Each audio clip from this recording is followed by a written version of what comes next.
towards the goal since 5 years, which was when COVID began. That's when we started to understand the importance of health. Like, health is the only thing that's gonna get you far, you know. Other everything is not that important. So that's when we invested in ourselves. We started going to the gym, hired a trainer and everything. So, and then we started ticking off some of our bucket list items, which was to do a marathon, half marathon, things like that. To go to Kilimanjaro, that was on our bucket list. We went with friends, and we really enjoyed the experience. So that's that was like something that pushed us to go ahead. And I did it. Yeah, we were me and my husband. We did it together. Like all the mountains we've climbed, we've done it together. So it was our aim to stand on top of the world together. Unfortunately, he had a training injury and he couldn't make it. So I went alone, and he did all the support. Like he was like, "Don't bother anything about home." He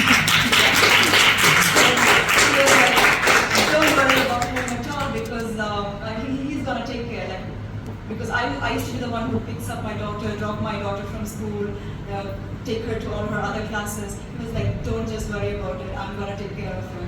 You just go ahead. If anyone can do it, you can do it." So yeah, it was because of his unwavering support that I did it. So the expedition itself was just 45. It started with the EBC trek. It was like a 9-day trek all the way to EBC. So as the altitude was increasing, breathing was getting harder. Every day is a struggle between your mind and your physical body. Like, why are you doing this? Can you do this? You know, it's always that thing. There is a struggle every single day to breathe and to walk. And by the time you reach EBC, ironically, when you open your Instagram, all you see is dead bodies. Dead bodies on the full feed is with people who have died on some other mountains, people who have died on Everest, and it starts getting to you, you know. So the first time when I went into the ice fall, so before you reach Everest, between the base camp and the first camp, there is a huge strip of glacier ice fall which you have to cross. It's vast. When you look at it, you'll be like, can I really do this? Because these ice are size of a building, and you have to go over it and then come down on the other side, go over it, come down. It's like 8 to 10 hours on the ice fall. So the first time they took me to train on the ice fall, I froze. I had a panic attack, and I called my husband. I was like, I don't think I signed up for this. I don't want to die here. Please, can I come back? So he was like, no way, Safri, you can do it. Just go ahead, give it a try, and then let's decide. Then I did it, and then finally, it was like, every time it's because he was there as a force behind me, you know. So I can't say this is my summit alone. Yeah. Normally on the other mountains we were together, but this mountain I'm suddenly alone, and I really felt it, you know. But at the same time, I wanted to prove to my daughter that nothing is impossible. If you put your mind to any extreme dream, you can achieve it, you know. So that was also there as a driving force. So that made me go ahead. And so we crossed the ice fall. Then we went all the way to Camp 3, which is at 7,000 meters. And we are trying to acclimatize our body to that height. And then we come all the way back to base camp. So this is called one rotation. So we did that. We came back to the base camp, and then we are waiting for a weather window to go all the way back up again, all the way to the summit. That's called the summit push. So in the middle, when I call my mom, every day, whenever I call my mom from the base camp, she'll be like, "Oh, Mona, you have reached Camp 3. No need, just come back. She's like, don't bother about other people, about money. You know, just come back. Life is important. No, she's like, even if you have a slightest, doubt about going up, don't go. Just come back. And then it starts getting to me again. I'm like, Mom is also telling me you're dangerous. Okay. And then again I call my husband, see, Mom is also saying, he's like, no, it's okay, just 4 more days, 5 more days, just do it. So that's kind of the reason I did it, I feel. And then you're not, you really don't know how you're going to react in altitude. In high altitude, your body reacts in it's like very different way. Like really professional athletes are up there, they get exhausted and they come back. They're not able to summit. So you keep seeing stories like this as well. So most of it, I think luck played a big part, that my body was like really well with altitude. Once you reach 8,000 meters, it's a death zone. There, every minute is like a borrowed time. Your body is dying because body cannot survive in that of oxygen level. It's only 1/3 of the oxygen level that you have here, and the air pressure is too low, so your cells can't breathe.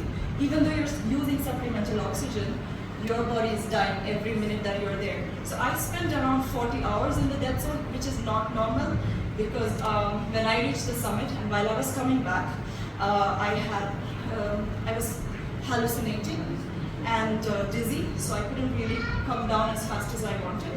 And I also got snow blindness, so altogether it was not a very good thing. So my Sherpa decided that I should stay back at 8,000 meters, sleep one night, and then come back the next day.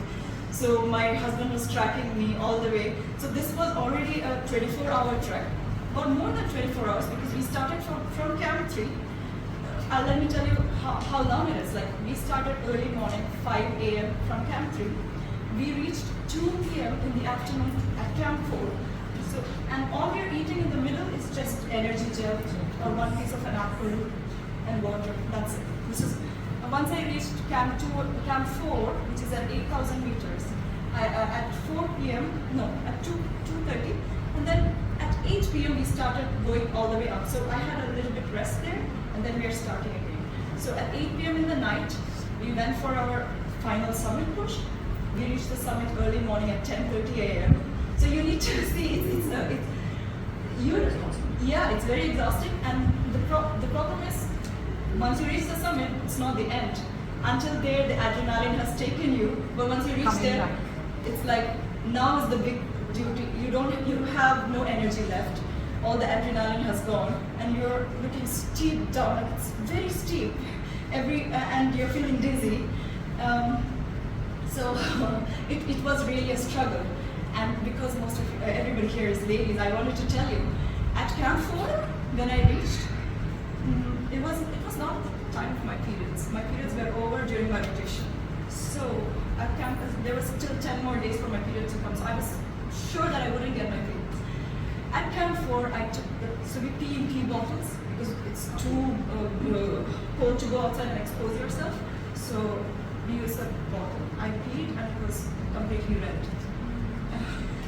So that's when I realized I got my periods, and it was heavy periods. I didn't have pad. I asked the ladies in my group, none of them had pad. And there was nothing to do. I was wearing 4 layers of pants, so I was like, okay. There's no need. Yeah, there's nothing to do because it's anyway not going to come out. Yes, it was going to get rolled. Yeah. So I went up in that, and I submitted, and I was like, the things I can do during my periods, I didn't know that. So yesterday I was sitting in the gym and was holding my stomach, and I was like, oh, periods. And my trainer was like, why are you sitting? I was like, periods. And then I was gonna say, I don't want to do too much because of periods. And then I remembered, oh my God, last month, this day, I was like, it was like a heavy intensity workout for 24 hours, and I was fine with it, So I don't believe when people say that, oh, she's too hormonal today, that's not right. Women can do great things even on periods. So I have to stay in the same pants for the next 2 days, and then I got a pant. So yeah, that was part of it. I think it's still in my duffel bag. I haven't been in my bag. I've still not gotten around to opening my duffel bags and washing them and everything. So this was death zone. Oh, and the thing, as soon as I was entering death zone, 8,000 meters just before reaching Camp 4, there was this person lying down there. He was a Filipino guy who died 2 days before. So these things get to you. And the same way, when I went to the summit, there was an Indian person, Mr. Rakesh Bishnoi. His body was also there close to the summit. And then when I was coming down, there was another person, Subrata Ghosh. He died on the same day that we submitted, and his body was also there. So totally, I saw 4 bodies on that day, and it just gets to you because you could be there. I mean, these are experienced mountaineers, and they're lying there, so it just gets to you.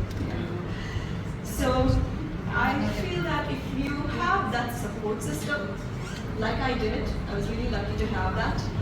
And if you have that really strong reason for this dream, the big crazy idea or the dream that you have, and if you can stay committed to achieving it slowly, you can conquer the world. There is nothing that you, as a lady, as a Malayali, as a singer, you can break the ceiling and get to whatever you want to do. So I think I talked a lot.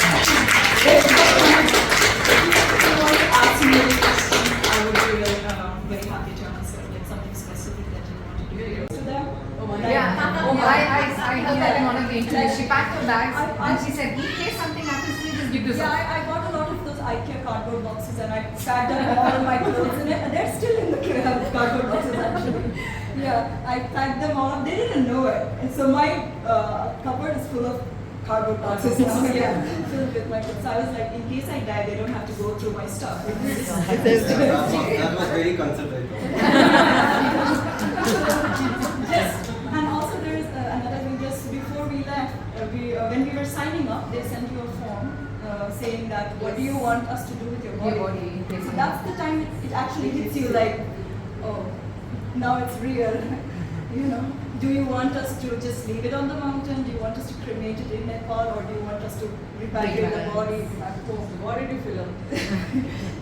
No, you wanted her back. Can we have them say a few words? Yeah. I mean, daughter, Meena, you want to start or? So she's a very shy person. She's a very shy person. No, but what was your experience when Mama went away? Like Together, you never taught me your sculpting, cake decoration. Let's make cookies. Let's do. So we were sitting and sculpting faces. Yeah, yeah. And then she was like, "What else do you want to do? Come on, you need to be creative." Wow. Yeah. but it's hats off to you. Yeah. The family also to give her all that support. We didn't take her to any mountains because she's not a person who likes walking or anything. But after this, she herself came to us and told that she wants to do Kilimanjaro. So we are going to Kilimanjaro in August. If anybody is interested, just telling out here. We're going as a family. And, yeah. Otherwise, what else are you interested in? Other than studies, which you are forced to do either ways. No, she didn't say she was interested in that. No, she didn't say she was interested in studies. You are forced to do either ways, I told. What are you interested in other than? I really like sports. You into sports? Okay. Alright, that's the only priority I need for surgery. Can I go backwards? You was in arranged marriage or you met? It was like arranged, then love, then arranged. Yeah. Long story.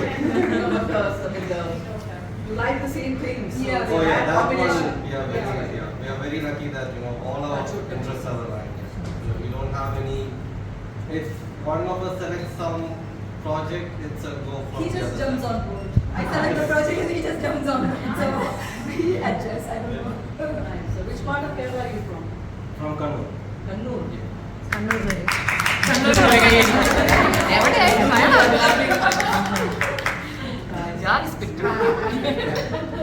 I would like to ask a question to the husband. Sure.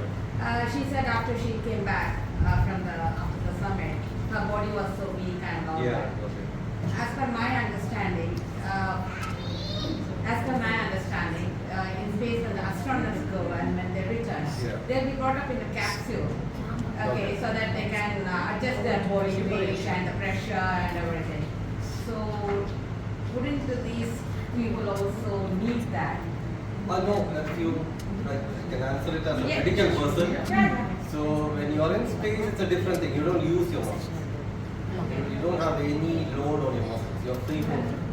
So that's why when they stay in space for a long time and they come back, they need something to teach their legs and arms how to hold a walk, weight. yeah. How to walk. Exactly. But her, she was like extreme extreme activity all day long. I mean, I don't know, I can't actually sustain a 24-hour activity without Your breaks. heart rate is at 150 all the time. So it's So- like high intense activity for 24 hours.